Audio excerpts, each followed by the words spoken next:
साथीहरू, यो चाहिँ लाली गुराँस हो। मैले चाहिँ घरबाट टिपेर ल्याएको, दोलखाबाट। दोलखा हावा लाली गुराँस हो। लाली गुराँस हो। यहाँ धोइसकेको छु। वाइनको लागि हो यो चाहिँ, वाइन बनाउनको लागि।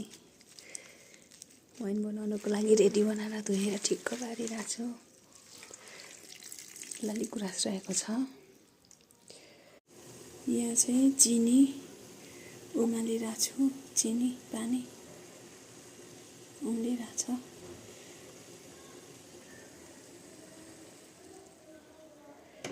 गाइस पाकिसकेको चाहिँ यहाँ आएको छ। साथीहरू, लाली गुराँस भइसक्यो। यहाँ बुल्टोमा हालिराख्नु पर्यो। मैले चाहिँ हालिसकेँ, यहाँबाट हालिसकेँ।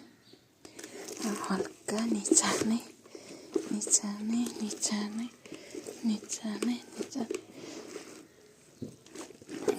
रस चाहिँ यस्तो हेरेर चाहिँ रस आलु तासेर बोक्रो तासेर रेडी पारेको। यो चाहिँ लङ मरिच, यो सुमेल, यो चाहिँ के भन्छ दालचिनीको बोक्रो, यो चाहिँ सिन्कोलीको पात। यहाँ रेडी पारेर छु।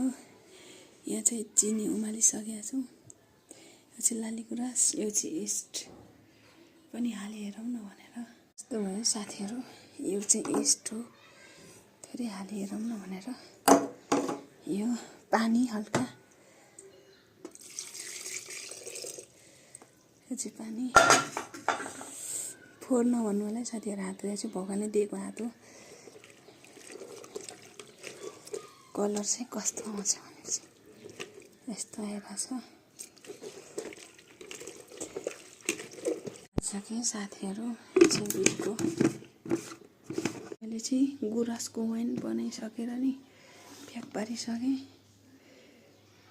साथीहरू, गुराँसको वाइन टक्क लाग्यो। उत्र राखेको है मैले। उत्र पक्लेको पारेर फुल्की पारेर त्यहाँ राखेको छु। उत्र मैले चाहिँ हालिसकेँ, यहाँबाट हालिसकेँ। हल्का निचार्ने निचार्ने निचार्ने निचार्ने निचार्ने। रस चाहिँ यस्तो हेरेर चाहिँ रस